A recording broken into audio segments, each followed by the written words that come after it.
Hello दोस्तों, welcome to my channel शिक्षा साथी 11। दोस्तों, इस वीडियो में मैं 12th क्लास फिजिक्स का चैप्टर 2 विद्युत विभव एवं धारिता का टारगेट ऑब्जेक्टिव पढ़ाने वाला हूं। दोस्तों, इससे पहले मैं वीडियो शुरुआत करूं, आप लोग चैप्टर 1 का भी वीडियो देख लीजिएगा क्योंकि मैं इस पर सॉल्यूशन दे चुका हूं। तो चलिए स्टार्ट करते हैं वीडियो को।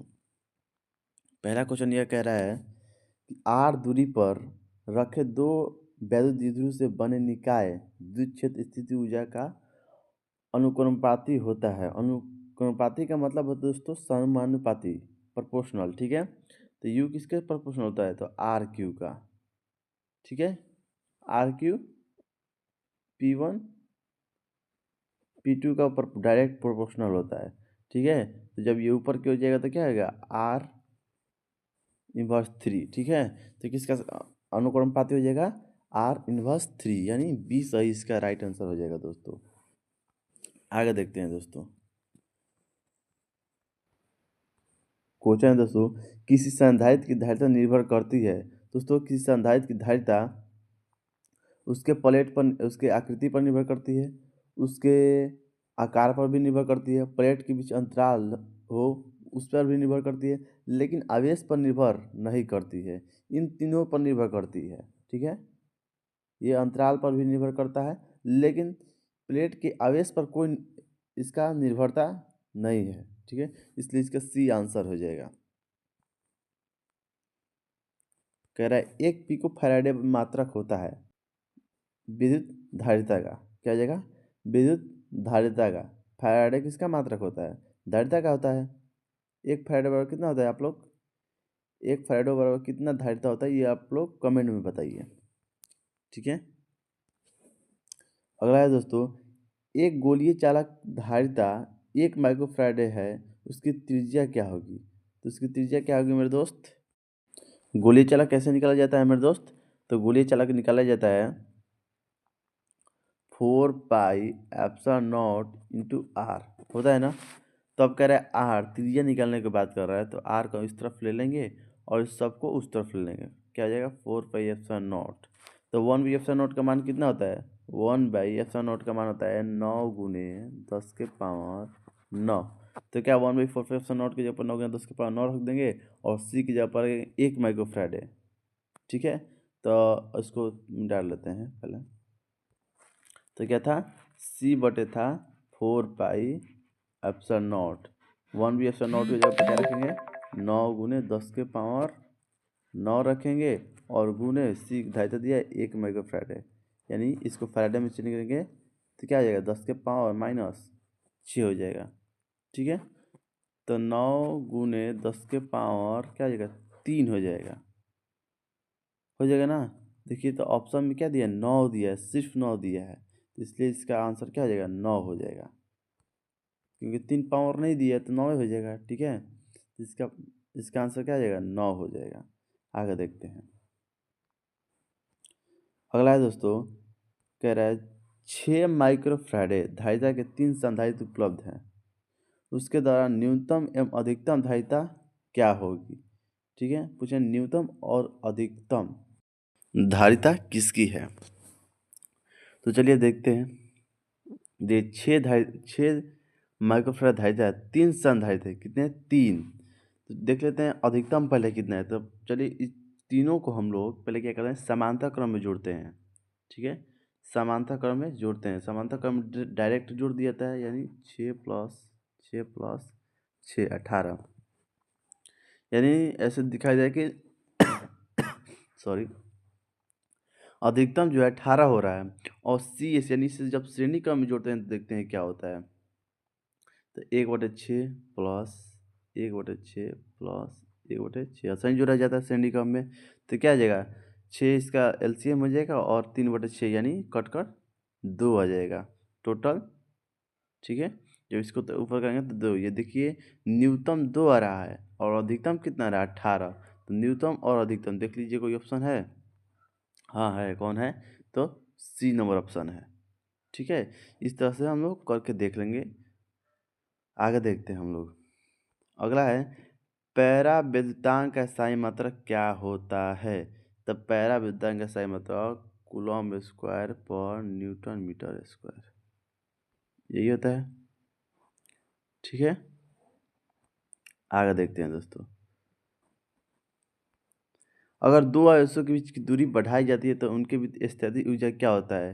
अगर दो विद्युत आवेशों के बीच दूरी, ये दो कोई आवेश है, इनके बीच की दूरी क्या रहेगी, घटाई जाए तो उनके वैद्युत स्थिति ऊर्जा क्या होगी? तो उनकी वैद्युत स्थिरता घटेगी। ठीक है, क्योंकि इनकी दूरी पर निर्भर करता है। क्या करता है? इनकी दूरी पर निर्भर करता है, इसलिए इसकी ये घटेगा तो ये इस ऊर्जा बढ़ेगा। ठीक है, तो इसका सही आंसर क्या आ जाएगा? डी हो जाएगा। ये मैंने क्या बोला कि ये घटेगा तो ये बढ़ेगा, और ये बढ़ेगा तो ये घटेगा। तो दूरी बढ़ रहा है तो ऊर्जा घट रहा है। आगे देखते हैं। अगला है दोस्तों, आवेशित संधारित्र पर कुल आवेश होता है। आवेशित संधारित्र पर कुल आवेश कितना होता है? आवेशित संधारित्र पर कुल आवेश जो होता है शून्य होता है। कितना होता है? शून्य होता है। ठीक है, आगे देखते हैं। विद्युत द्विध्रुव आघूर्ण P एवं विद्युत क्षेत्र की तीव्रता E के बीच कोण का मान कितना होगा? अच्छा, विद्युत द्विध्रुव P कह रहा है, विद्युत द्विध्रुव P और E है। ठीक है, ये E है, मान लीजिए E है, और विद्युत द्विध्रुव क्षेत्र कोण का मान कितना होगा? विद्युत का समान अवस्था में स्थित, विद्युत द्विध्रुव क्या रहे? समान अवस्था में स्थित रहे। तो समान अवस्था में स्थित रहेगा तो क्या आ जाएगा? 0 डिग्री। कितना आ जाएगा? 0 डिग्री। समान अवस्था की बात कर दिया तो 0 डिग्री, क्योंकि दोनों एक ही पर होगा। ठीक है, और जब एक ही पर होगा तो उनके बीच का कोण कितना बनेगा? 0 बनेगा, इसलिए 0 डिग्री हो जाएगा। अब बताइए, देखिए क्वेश्चन बड़ा शानदार है, न्यूमेरिकल में से पूछ रहा है। कह रहा है चित्र ए बी के बीच समतुल्य धारिता है। देखता हूँ दोस्तों, क्या आप लोग इसका आंसर बता सकते हैं बिना देखे हुए? ठीक है, इसका आंसर नहीं देखना है। ठीक है, इसका आंसर नहीं देखना है। क्या आप बिना देखे हुए आंसर बता सकते हैं? बताइए। देखिए, इस चीज़ को आप लोग कमेंट में बताइए। ठीक है, कैसे में बताइए? कमेंट में बताइए, क्योंकि ऐसा न्यूमेरिकल मैं आगे भी करवाऊंगा, ऐसा बात नहीं है। लेकिन कमेंट में बताइए इसका आप लोग बिना देखे हुए, और बनाकर हो सके तो भेजिए। ठीक है, अगला देखते हैं। कह रहा है विभव प्रवणता बराबर होता है। तो विभव प्रवणता, देखिए ऑप्शन इसका गलती दिया हुआ है। देखिए dx बाई dv होता है, सॉरी dv बाई dx होता है, सॉरी दूरी dv बाई dx होता है, लेकिन माइनस लगा कर होता है इसका आंसर। ठीक है, विभव प्रवणता क्या होता है? माइनस लगा कर होता है इसका, इसलिए माइनस dv बाई dx होगा। आगे देखते हैं। संधारित्र पट्टिका संधारित्र की धारिता के लिए निम्नलिखित में कौन सही है? तो देखिए इसका ऑप्शन एकदम सरल वाला होगा, ε0 इंटू ए इंटू डी। इसका तीनों वाला याद कीजिए, तीनों फॉर्मेट आता है इसका। एक आता है ε0 इंटू ए बटा में डी माइनस टी होता है, एक और होता है 1 minus D D minus T, ऐसा कुछ होता है, वो भी याद कर लीजिएगा। ये तीनों फॉर्मेट में ये सूत्र पूछता है। सूत्र आपको याद करके ही जाना है, सूत्र और विमीय सूत्र, ये दो चीज़, क्योंकि यही आपके नंबर बढ़ाएंगे। ठीक है, आगे देखते हैं।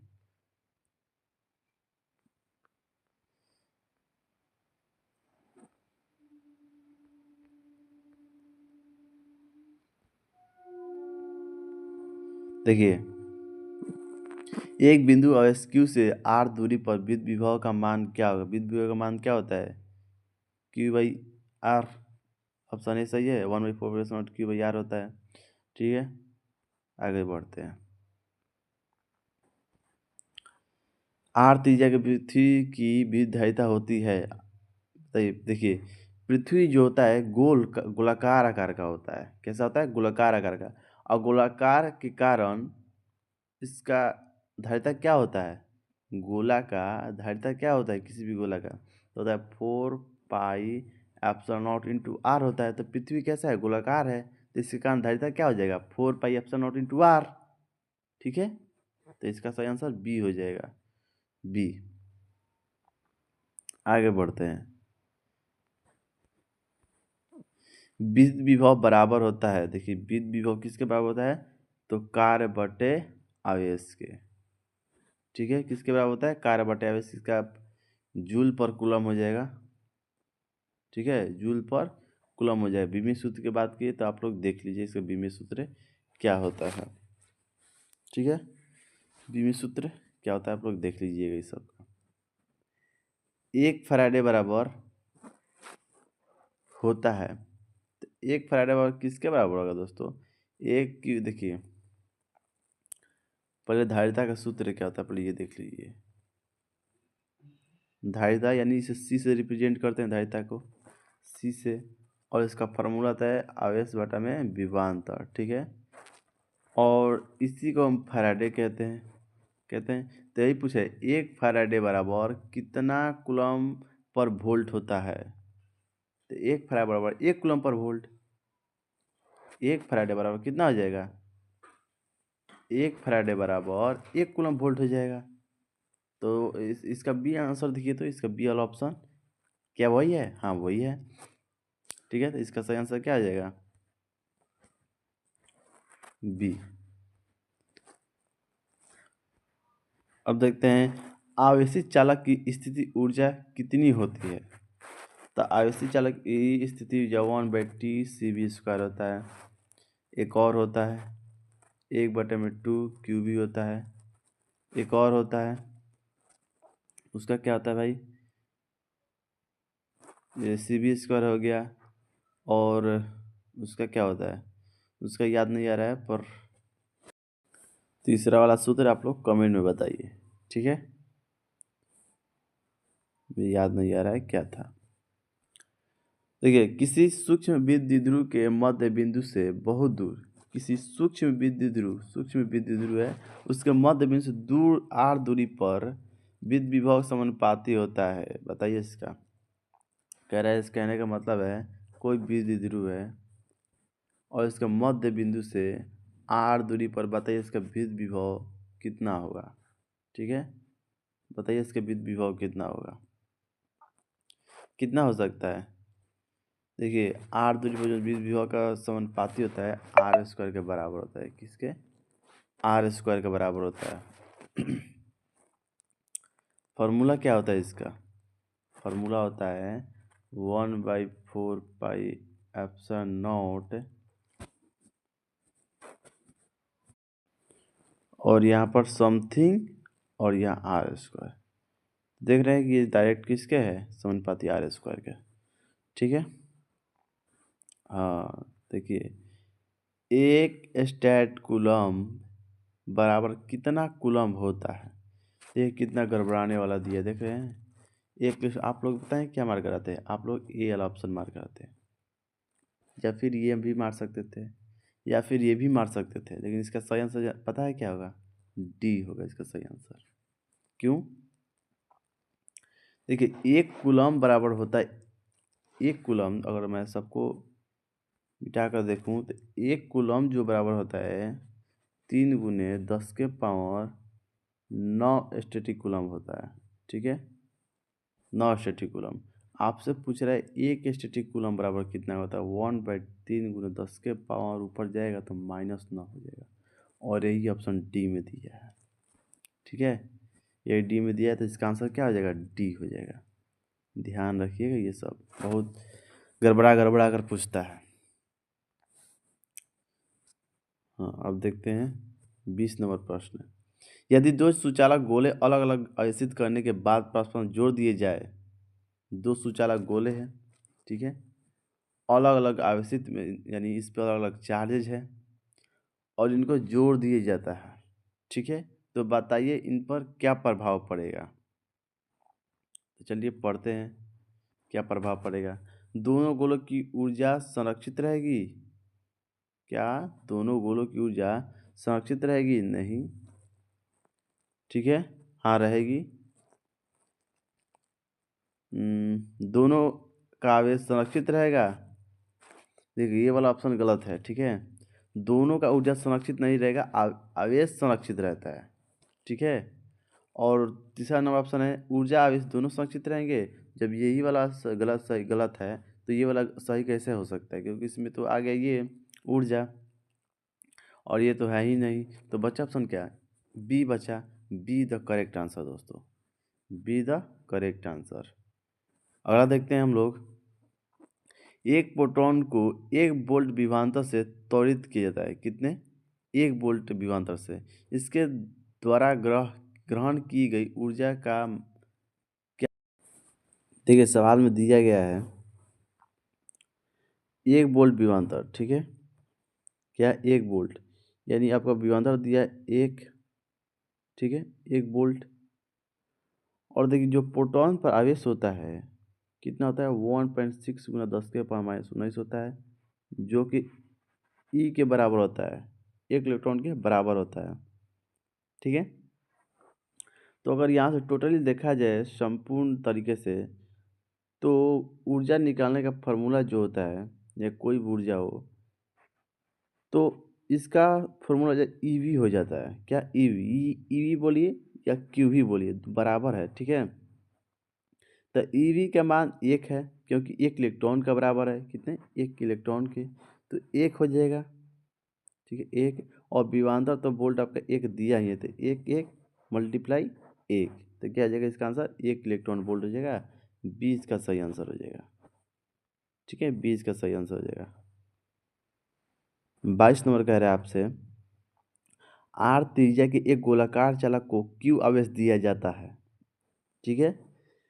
क्यू आवेश कण को इसके केंद्र से पृष्ठ तक ले जाने में किया गया कार्य, देखिए एक गोलाकार चालक है, इसका त्रिज्या आर है, ठीक है, इस पर क्यू आवेश दिया जाता है, ठीक है।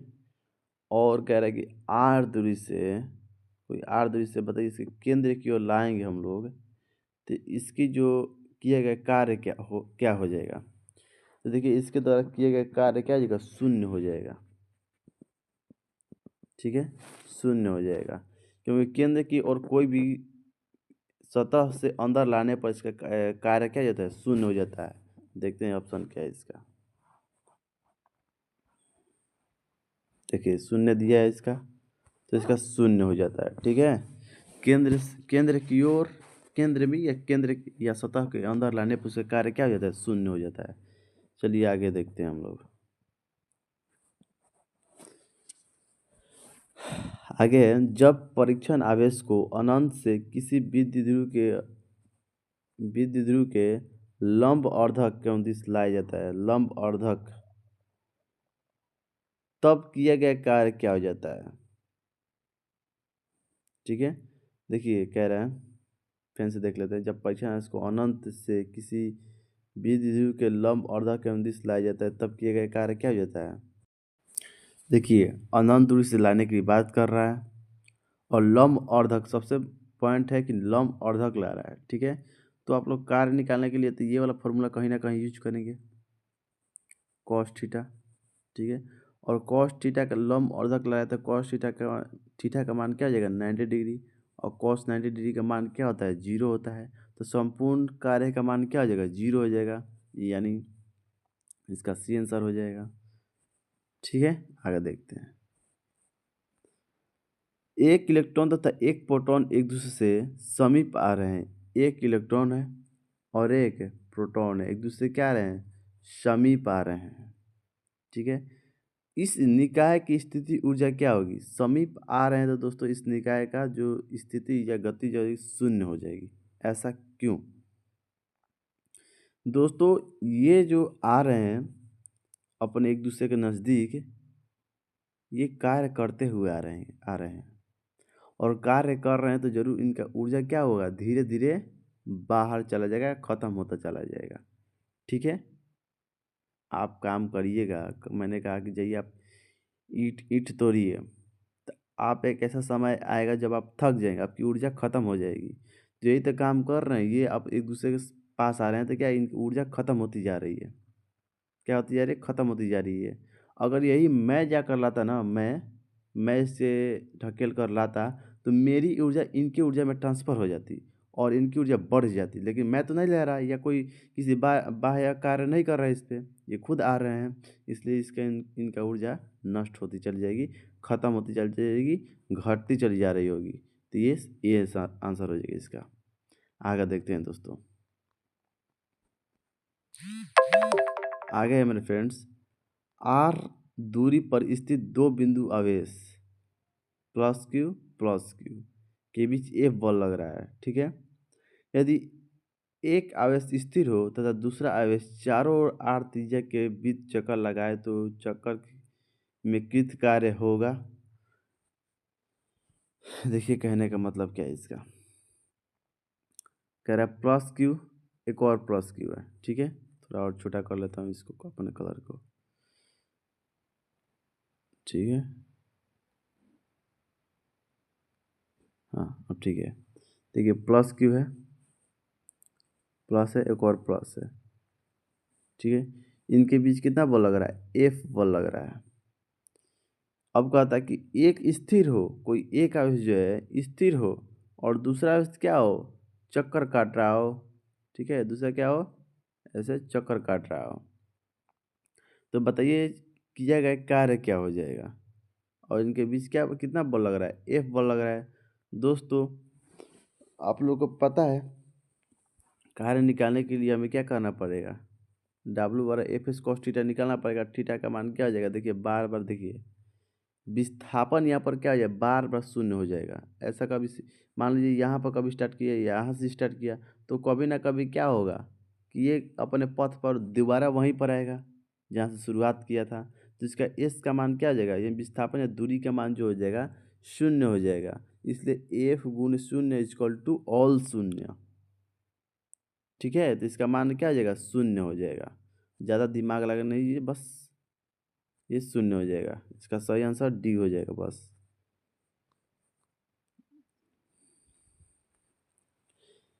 ई तीव्रता के समूह विद्युत क्षेत्र में पी द्विध्रुव आघूर्ण वाले एक विद्युत द्विध्रुव क्षेत्र की दिशा में लंबवत स्थित है, ठीक है। ये मान लीजिए विद्युत क्षेत्र है और विद्युत लंबवत है कि नहीं। द्विध्रुव आघूर्ण वाले एक विद्युत क्षेत्र द्विध्रुव दिशा में लंबवत है। इसे इस स्थिति में 180 डिग्री घुमाने में किया गया कार्य क्या हो जाएगा। तो देखिए 180 डिग्री में घुमा गया कार्य जो था पी हो जाता है, कितना जाता है, पी हो जाता है, ठीक है। ये सब बुक से पूछ रहा है दोस्तों, इस चीज का आप लोग ध्यान रखिएगा। आगे कह रहा है विद्युत क्षेत्र में किसी विद्युत घुमाने में किया गया कार्य क्या होगा। देखिए विद्युत क्षेत्र में घुमाने में किया गया कार्य क्या होता है, 1 minus cos theta, P 1 minus cos theta होता है। क्या होता है, 1 माइनस कॉस थीटा। ये तो डायरेक्ट ये पूछता भी है, ये 5 नंबर या 3 नंबर में पूछता है, ये 4 नंबर में शायद पूछता है, पता नहीं मुझे, लेकिन 4 नंबर में पूछता है ये, ठीक है। तो इस चीज़ को आप लोग जाके घर से हल कर लीजिएगा। आगे पढ़ते हैं हम लोग।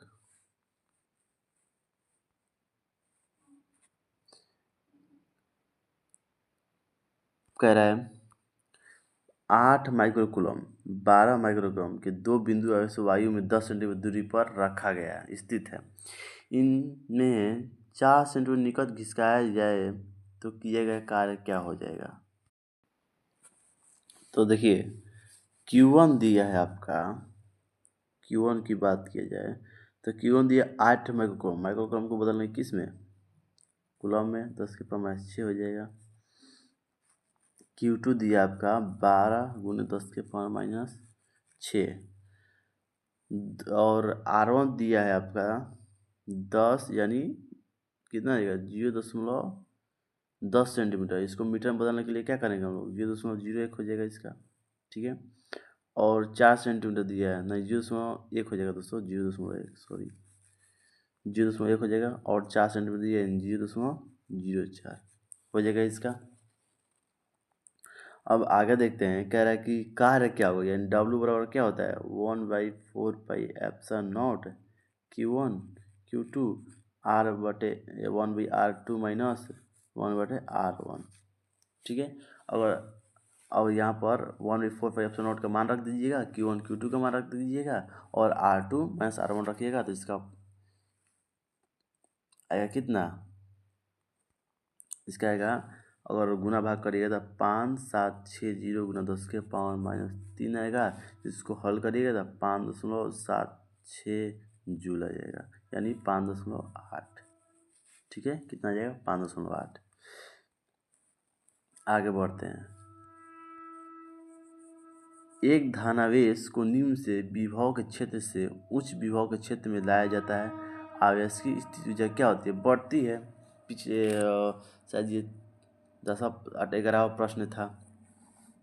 कह रहा है कि एक धनावेश को निम्न विभव के क्षेत्र से उच्च विभव के क्षेत्र में लाया जाता है तो क्या होगा, तो उसका जो होगा ऊर्जा बढ़ेगी, क्योंकि कहीं भी जाने के लिए ऊर्जा बढ़ा कर जाना पड़ता है। ठीक है, तो ऊर्जा बढ़ेगी इसका। आगे देखते हैं। आगे, एक इलेक्ट्रॉन को दूसरे इलेक्ट्रॉन की ओर जाने पर निकाय की स्थिति ऊर्जा क्या होती है, लाने पर, यानी कोई ला रहा है। एक इलेक्ट्रॉन है, दूसरा इलेक्ट्रॉन है, यानी इसको कोई बल दे रहा है और इसको भी कोई बल दे रहा है, तो इसकी स्थिति जो क्या होगी, बढ़ेगी। लेकिन उसमें क्या था, एक इलेक्ट्रॉन और एक प्रोटॉन ये एक दूसरे क्या खींचेंगे, आपस में आ रहे हैं, तो इसका स्थिति जो है घटेगी और इसका बढ़ेगा, क्योंकि इसको लाया जा रहा है, ये खुद से आ रहा है। ठीक है, यही फर्क है। जब खुद से आएगा तो इसका इलेक्ट्रॉन घटेगा, लेकिन कोई लाएगा तो इसके जब खुद से आएगा तो इसका ऊर्जा बढ़ेगा, लेकिन जब कोई दूसरा कोई लाएगा तो इसका ऊर्जा घटेगा। ठीक है, अब देखिए कह रहा है वोल्ट पर मीटर किसका होता है, विद्युत क्षेत्र का। किसका होता है, विद्युत क्षेत्र का। आगे बढ़ते हैं। निम्न से कौन सा सदिश राशि है, सदिश राशि कौन है, विभव नहीं होगा, तीव्रता हो जाएगा, तीव्रता हो जाएगा। आवेश भी नहीं है और ये भी नहीं है, तीव्रता इसका आंसर हो जाएगा। आगे बढ़ते हैं। देखिए अब नहीं ये वाला नहीं, 41 वाला नहीं है अभी, हाँ यहाँ से 33 से। ठीक है, कह रहा है गोलीय संधारित्र की धारिता होती है, बताइए गोलीय संधारित्र की धारिता क्या होती है। फॉर्मूला आपको याद है, 4πε0 small r r minus r, यही होता है। तो ये लोग आप लोग ऑप्शन मार लीजिएगा, ये नंबर इसका आंसर होगा। देखिए माइनस होता है r के बीच, स्मॉल r और 12 के बीच क्या होता है, माइनस होता है। यदि समान धारिता C1 n संधारित्र समांतर क्रम में जोड़ा जाए तो कुल धारिता क्या होती है, NC हो जाता है, कितना जाता है, C, और N/C हो जाता है किसका, श्रेणी क्रम में। ठीक है, ये समांतर क्रम में होता है और ये श्रेणी क्रम में होता है। ये दोनों से प्रश्न आता है, न्यूमेरिकल भी आता है और ये ऑप्शन में, और इससे क्वेश्चन तो पूछता ही है। विराम अवस्था से 100 वोल्ट विभवांतर पर एक इलेक्ट्रॉन तथा एक अल्फा कण के त्वरित करने का संवेग का अनुपात क्या होता है, संवेग चला जाएगा अनुपात बटे में ये 2 वाला बटे में, और ये वाला आ जाता है ऊपर की ओर, यानी ये इलेक्ट्रॉन वोल्ट का कार्य करता है और अल्फा कण नीचे चला जाता है, 2 मास के बराबर होता है। ठीक है, तो डी इसका सही करेक्ट आंसर हो जाएगा। आगे आ जाते हैं। एम द मान तथा ई, देखिए ये भी उस टाइप का है। एम द मान तथा ई आवेश का एक इलेक्ट्रॉन विराम अवस्था से बी विभवांतर त्वरित होता है तो इलेक्ट्रॉन पर अंतिम वेग क्या हो जाता है, तो अंतिम वेग होता है √2 इलेक्ट्रॉन v बटे में मास, यानी द्रव्यमान। ठीक है, तो इसका सही आंसर ए हो जाएगा। क्या हो जाएगा, ए हो जाएगा। आगे देखते हैं। 10 माइक्रोकूलम माइनस 10 माइक्रोकूलम, ठीक है, कि दो बिंदु आवेश वायु परस्पर 40 सेंटीमीटर की दूरी पर रखे जाए तो निकाय की स्थिति ऊर्जा क्या होगा। आप इसको हल करिएगा तो इसका सी आंसर आएगा। कैसे हल करना है, बहुत आसान। स्थिति ऊर्जा निकालने के लिए, स्थिति ऊर्जा निकालने के लिए फॉर्मूला क्या होता है, पहले ये बताइए आप लोग। देखिए ये Q1 का मान दिया, Q2 का मान दिया, ये R का मान दिया। फार्मूला क्या होता है पहले ये जान लीजिए, फार्मूला जानिएगा तो उस पर बना लीजिएगा। 1/4πε0 Q1 Q2 बाई R होता है, यही होता है। Q1 Q2 का देखिए 1/4πε0 का मान क्या होता है, 9 × 10⁻9 होता है। Q1 Q2 का मान दिया है तो 10 × 10 और माइनस पहले लगा दीजिए। आर का मान देखिए सेंटीमीटर में दिया है, इसको क्या कर लेंगे मीटर में चेंज कर लेंगे, इसको भी मीटर कूलम में चेंज करना होगा। तो 10⁻⁻12 हो जाएगा 12×6=6, ठीक है। और इसको कितना हो जाएगा देखिए 40 सेंटीमीटर दिया है, इसको 0.4 हो जाएगा, हाँ 0.4 मीटर हो जाएगा। अब इसको पूरे निकाय को हल करिएगा ना तो आपका आएगा -2.35, नहीं -2.25 आएगा, ठीक है 25 -2.25, ठीक है। तो हल कर लीजिएगा आप लोग, क्योंकि मेरा स्क्रीन बहुत छोटा है। विद्युत ध्रुव की निरक्षीय स्थिति में विद्युत विभव का व्यंजक शून्य होता है। क्या होता है? शून्य होता है। आगे बढ़ते हैं। कह रहा है प्रभावित धारिता 5 माइक्रोफैराड है, प्राप्त करने के लिए सिर्फ 2 माइक्रोफैराड के कम से कम किस संधारित्र में आवश्यकता होगी? तो किस क्रम में होगी? 5 माइक्रोफैराड प्राप्त करना है हमें। चलिए पहले हम क्या करते हैं, इसको 2 को श्रेणी क्रम में जोड़ लेते हैं, समांतर क्रम में जोड़ लेते हैं, और 1 को श्रेणी क्रम में जोड़ लेते हैं, ठीक है।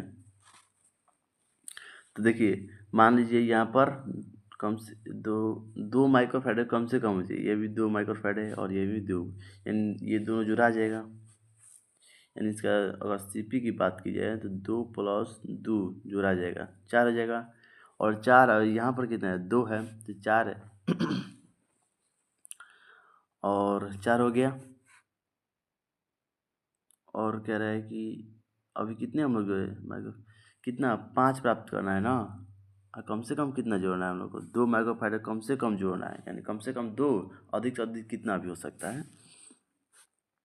तो 2 हो गया, ये 2 2 4 हो गया, कि पहले श्रेणी क्रम में जोड़ दें। तो देखिए आप लोग को पहले श्रेणी क्रम में समांतर क्रम में क्या जोड़ना है क्या नहीं आप लोग को करना पड़ेगा, तब इसका आंसर आएगा। तो ऐसे क्वेश्चन को आप लोग छोड़ देना है, निगलेक्ट कर देना है, आगे बढ़ जाना है, क्योंकि ऐसे क्वेश्चन में टाइम लगता है बनाने के लिए। पहले श्रेणी क्रम में जोड़िए, समांतर क्रम में जोड़िए, ठीक है। तो आप लोग आगे बढ़ जाना है, लेकिन मैं बनाकर बताऊँगा आप लोगों को कैसे जोड़ना है। हाँ देखिए इसको थोड़ा साफ सुथरा से बनाते हैं इसको। देखिए अगर मैं एक काम करूं, 2 को समानांतर क्रम में जोड़ दूं और 2 को श्रेणी क्रम में जोड़ दूं,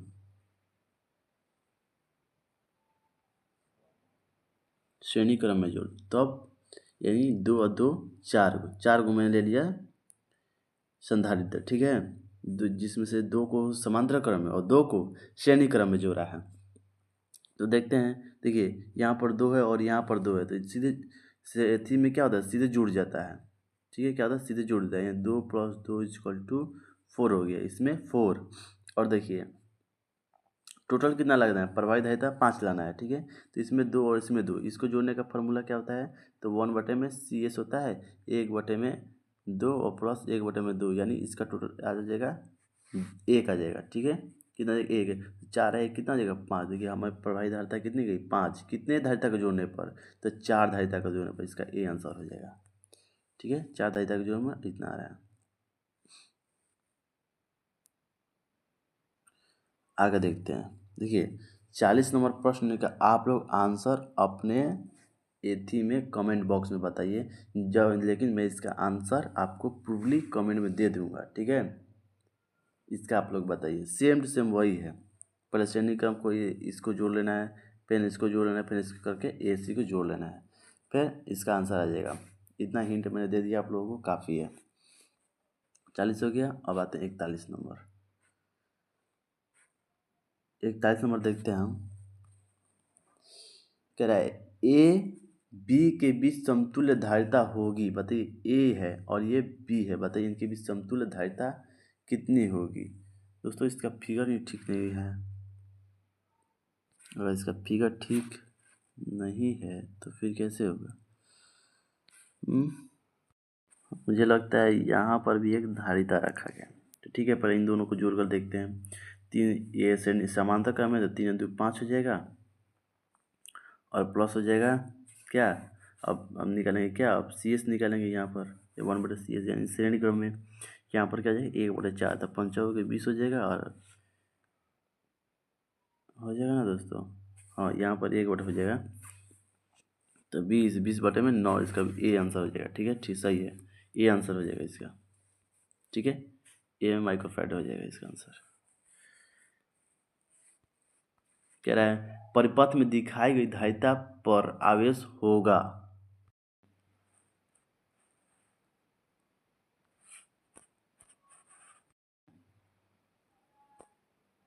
देखिए, कह रहा है यदि शीशे की एक पट्टी के वायु संधारित्र की प्लेटों के बीच घिसकाया जाता है तो उसकी धारिता बढ़ेगी। क्या होगा? बढ़ेगी।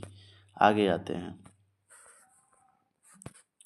क्या दो आवेशों के बीच गोले जिन्हों पर आवेश के भिन्न भिन्न मात्राएं हैं एक सुचालक द्वारा परस्पर संबंधित कर दिए जाए तो क्या होगा? देखिए, अगर इनको जोड़ दिया जाए तो इनके बीच का विभव जो होगा कम नहीं होगा, समान होगा दोनों पर। ठीक है, सम पढ़े होंगे आप लोग, इसकी बताने की जरूरत नहीं है। कह रहा है दो आवेशित वस्तु को जोड़ने पर बीच की विद्युत धारा प्रवाहित, अरे यही ना है दोस्तों, इसकी समान होगी। ठीक है, ये वाला तब क्या था? हाँ ठीक है, इनका विभव समान रहेगा। यदि 100 वोल्ट तक आवेशित करने पर एक संधारित्र की संचित ऊर्जा 1 जूल हो तो संधारित्र की धारिता होगी। ऊर्जा का फॉर्मूला क्या होता है? ऊर्जा का फॉर्मूला होता है U इक्वल टू 1/में, सॉरी 1/में CV² होता है। तो आपका वोल्ट दिया है, वोल्ट कितना दिया है? 100 दिया है। ठीक है, और धारिता निकालना है। क्या क्या दिया है? धारिता निकालना है, और आपका वोल्ट दिया है, और ऊर्जा भी 1 दिया है। तो क्या हो जाएगा? अगर बात की जिससे कलर चेंज करते हैं थोड़ा, 1 दिया है आपका ऊर्जा, और 1/2 हो जाएगा। C का मान नहीं दिया है, इसका मान 100 दिया है, 100 का स्क्वायर कर लेंगे। ये इस तरफ आएगा 2 हो जाएगा, यानी C की बात की जाए, C का बात क्या जाएगा? 2/10,000। ठीक है, हो जाएगा इतना, और इसको हल कीजिएगा तो क्या आ जाएगा? 2 × 10⁻⁴ फराड, यानी इसका 20 सही आंसर हो जाएगा। देखिए, ठीक है, आगे बढ़ते हैं। 1 माइक्रोफैराडे धारिता के दो संधारित्र समांतर क्रम में जुड़े हैं। किस क्रम में जुड़े हैं? समांतर क्रम में। कितना है? तो 1 माइक्रोफैराडे है। इनके श्रेणी क्रम में 0.5 माइक्रोफैराडे है का एक तीसरा संधारित्र जुड़ा है, तो परिणाम क्या होगा? देखिए, क्या है? समांतर क्रम में, ऐसा कुछ है, समांतर क्रम है। ठीक है, और एक श्रेणी क्रम है। इस पे कितना है दोस्तों? इस पे 1 है, और इस पे 1 माइक्रोफैराड है, और इस पे 0.5 है। तो पहले CP को जोड़ लेते हैं, यानी पैरेलल को, यानी 1 कितना आ जाएगा? 2 हो जाएगा। और अब बात की जाए CS की, यानी श्रेणी क्रम की, तो क्या जाएगा? 1/2 प्लस 1/0.5, यानी इसका 10 हो जाएगा। 10 हो जाएगा, 2 इससे यहाँ पर हो जाएगा क्या? 0.2 प्लस 2 हो जाएगा। अब इसको यदि का हल करिएगा तो कितना का? 0.4 जूल आएगा, 0.4 जूल। तो इसका आंसर क्या हो जाएगा? इसका आंसर डी। कह रहा है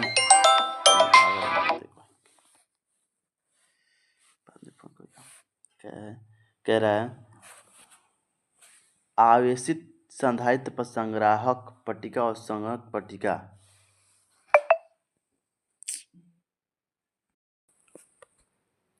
ठीक है। तो अगला देख लेते हैं क्या है। अगला है आपका आवेशित संधारित्र पर संग्राहक पट्टिका और संग्रहक पट्टिका के आवेश का योग होगा। कह रहा है संग्राहक पट्टिका जो संग्रह किया गया, संग्रहक पट्टिका का आवेश हमसे क्या होगा? 0 होगा। क्या होगा? 0 होगा। आपका आंसर ए हो जाएगा। और दो समान धारिता C, यानी संधारित्र को C, धारिता को C लिख रहा है, वाले संधारित्र को समांतर क्रम में जोड़ने पर उसकी समतुल्य धारिता क्या होगी? 2C जुट जाता है ना, 2 है ना, C plus C equal to 2C जुट जाएगा। ठीक है, आगे देखते हैं। 4950 नंबर कहाँ है? यहाँ से देखते हैं 50 नंबर।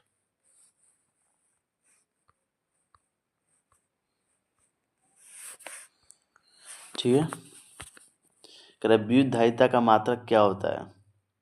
फैराडे। इसका सही मतलब क्या होता है? कूलम पर क्या होता है? Q/V होता है ना, Q/V, तो कूलम पर वोल्ट। ठीक है, आगे बढ़ते हैं। वायु में गोलीय चालक की धारिता अनुक्रमपाती होती है। हाँ, अच्छा प्रश्न है। वायु में गोलीय चालक की धारिता जो होती है उसकी त्रिज्या पर निर्भर करती है। ठीक है, गोलीय चालक यानी 4πε0 इंटू R होता है ना, जिसकी त्रिज्या पर निर्भर करती है। आगे बढ़ते हैं। कह रहा है समान त्रिज्या तो समान आवेश के की पारे की 8 बूंद है। कितनी? 8 एक दूसरे से मिलकर बड़ी बूंद बनाती है। तो बड़ी बूंद की धारिता छोटी बूंद की धारिता से की तुलना में है कितनी गुना है? इसकी 2 गुना आप लोग मारिएगा, इसको 2 गुना का। इसका बनाने में मुझे काफ़ी टाइम लगेगा, फिर भी बना दे रहा हूँ। ठीक है, ये मान लेते हैं छोटी बूंद की धारिता जो थी C1 था। ठीक है, तो गोलाकार के कारण धारिता कितना होता है? 4πε0 R। छोटा बूंद है छोटा r, और बड़ी बूंद की धारिता कितनी हो जाएगी? 4πε0 बड़का r। अब देखिए इनके दोनों का जो आयतन है निश्चित होगा। ठीक है, यानी बड़ी बूंद मिलाकर एक बड़ा बूंद का निर्माण कर रहा है। ठीक है, छोटी बूंद मिलाकर एक बड़ा बूंद का निर्माण कर रहा है, तो इनके आयतन तो सेम होगा। ठीक है, क्योंकि बड़ी बूंद ही मिलाकर बड़ा बूंद, छोटी बूंद को ही मिलाकर बड़ा बूंद बना रहा है। इनका आयतन क्या होगा? अगर बड़का आर का निकालिएगा त्रिज्या, तो छोटे त्रिज्या के 2r के बराबर होगा। क्योंकि स्पेस नहीं है इसलिए नहीं निकाल पा रहा हूँ मैं। ठीक है, तो अगर यहाँ पर r का मान और 2r इनपुट कर दे तो क्या आ जाएगा?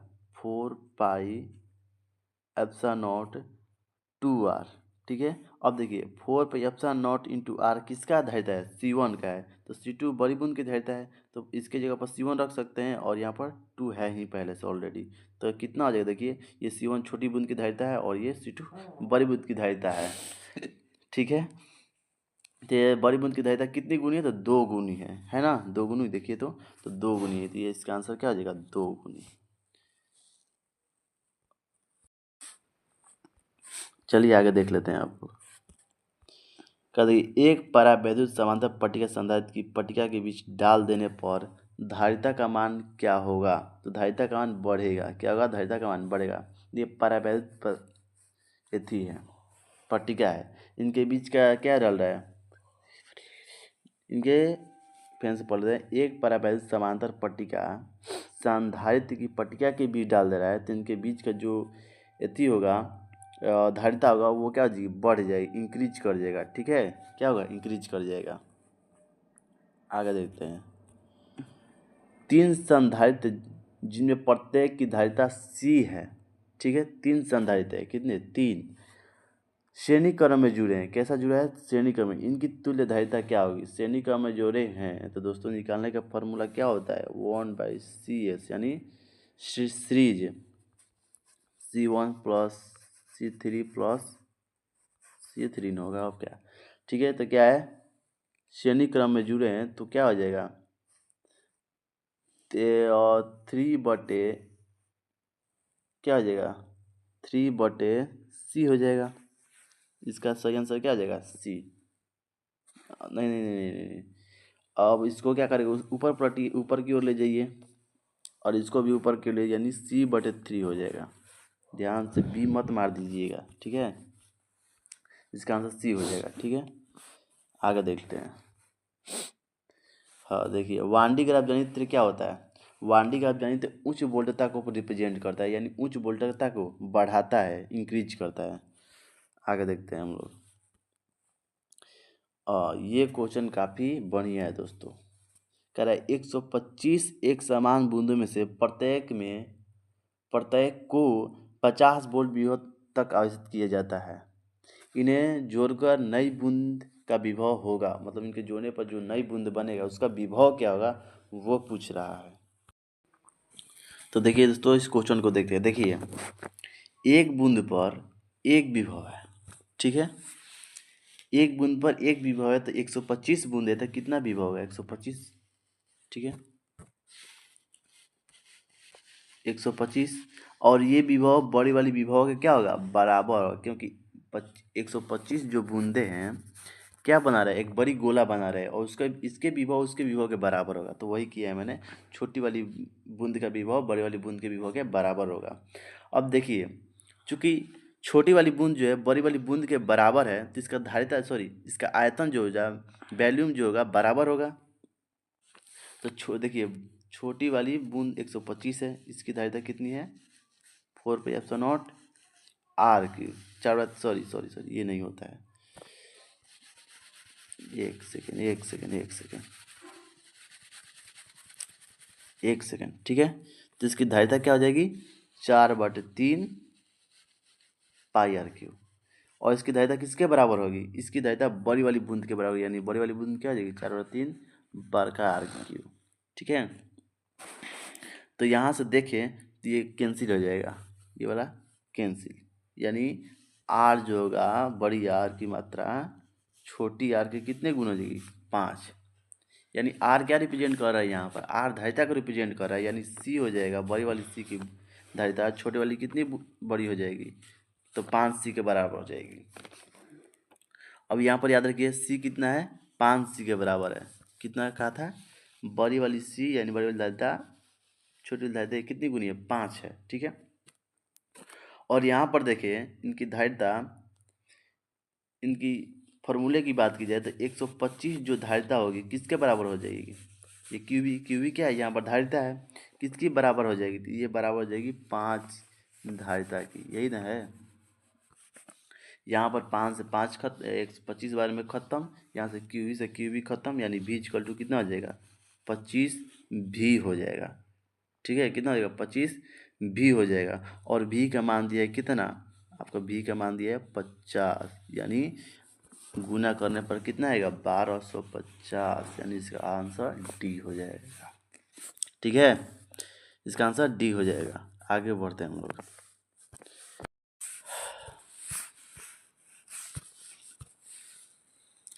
कह रहा है समान धारिता के 3 संधारित्र श्रेणी क्रम में जोड़ने पर तुल्यता धारिता 6 माइक्रोफैराड है, यदि समांतर क्रम में जोड़ा जाए तो धारिता होगी, ठीक है। देखिए पहले इन तीनों को श्रेणी क्रम में जोड़ लेते हैं, ठीक है। श्रेणी क्रम में जोड़ लेते हैं। देखिए 3 संधारित्र है,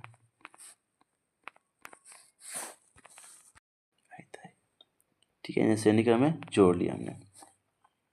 तो इनकी धारिता क्या आ जाएगी? 1 दिया है 6, देखिए तुल्य धारिता दिया है 6, और c है, इसका भी c है और इसका भी c है, तो कितना हो जाएगा? c का मान यहाँ से निकालिएगा तो 18 आ जाएगा, ठीक है। ये तो श्रेणी क्रम में हो गया। अब इसको समानांतर क्रम में जोड़ते हैं। देखिए c का मान कितना है? 18, याद रखिएगा, ठीक है। c का मान कितना है? 18, c का मान 18 आ गया। अब समांतर क्रम इन्हीं को जोड़ने पर क्या हो जाएगा? जुड़ जाता है सब। निकालने का फॉर्मूला क्या होता है? c प्लस c यानी 3c। c का मान कितना था? c का मान था 18, यानी 18 या 54, इसका 54 माइक्रोफैराड आ जाएगा, यानी इसका आंसर क्या हो जाएगा?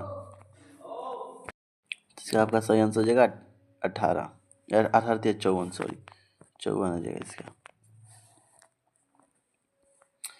अब देखिए ये कोई बताने वाली बात है, 20 का आंसर हो जाएगा। देखिए 1 माइक्रोफैराड धारिता वाले संधारित्र की पट्टियों के बीच 1 वोल्ट विभवांतर रखने पर आवेशित धारिता पर आवेश होगा, कितना होगा? देखिए धारिता दिया है कितना? देखिए धारिता दिया है, देखिए फार्मूला क्या होता है पहले पर C बराबर होता है Q/V। तो आवेश हमसे निकालने का पूछ रहा है, यानी संधारित्र पर आवेश, यानी Q बराबर क्या आ जाएगा? CV हो जाएगा।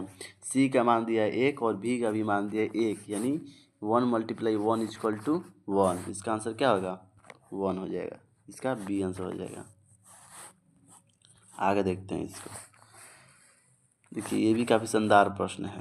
कह रहा है 64 समरूप बूंद जिनमें प्रत्येक की धारिता 5 माइक्रोफैराड है मिलकर एक बड़ा बूंद बनाते हैं तो बड़ा बूंद की धारिता क्या होगी। देखिए छोटी छोटी जो बूंदें हैं 64 है और ये मिलकर क्या बनाती है, एक बड़ा बूंद का निर्माण करती है। और जिनकी प्रत्येक की धारिता क्या है, ये छोटी बूंद वाली की 5 माइक्रोफैराड 5 माइक्रोफैराड है और यही मिलकर एक बड़ा बूंद बनाती है। तो बताइए बड़े वाली की धारिता क्या होगी। ठीक है देखते हैं। देखिए छोटे छोटे जो 64 बूंद हैं और एक बड़ी बूंद का निर्माण करते हैं तो पहले इनकी धारिता सेम होगी। ठीक है धारिता सेम होगी तो इनकी धारिता निकालने के लिए क्या हो जाएगा, निकालेंगे हम लोग। एक सेकेंड। तो 4/3 पाई आर क्यू, ये बड़ी बूंद की धारिता है। तो छोटी बूंद की धारिता क्या हो जाएगी, छोटी बूंद की धारिता हो जाएगी 64 4/3 पाई आर क्यू हो जाएगा। यहाँ पर देखिए 4/3 पाई से 4/3 पाई खत्म हो जाएगा, यानी आर इक्वल टू क्या हो जाएगा 64 आर क्यू अंडर रूट। ठीक है क्योंकि इसके जब क्यू क्यू हटेगा तो इसके पर आ जाएगा तो 4 हो जाएगा और ये आर हो जाएगा। आर का मान क्या निकल गया 4 आर निकल, याद रखिए आर का मान 4 आर निकल गया। यहाँ पर लिखता हूँ बड़ी आर की मान जो निकल गया है 4 आर निकल गया है। ठीक है आर का जो मान निकल कर आया 4 आर निकल कर आया। तो अब देखते हैं छोटी बूंद की धारिता कितनी होगी। तो इसको C1 से रिप्रेजेंट करते हैं। ठीक है तो क्या हो जाएगा 4 pi epsilon naught r r. ठीक है 5 आर की जगह पर क्या हो जाएगा 5 हो जाएगा।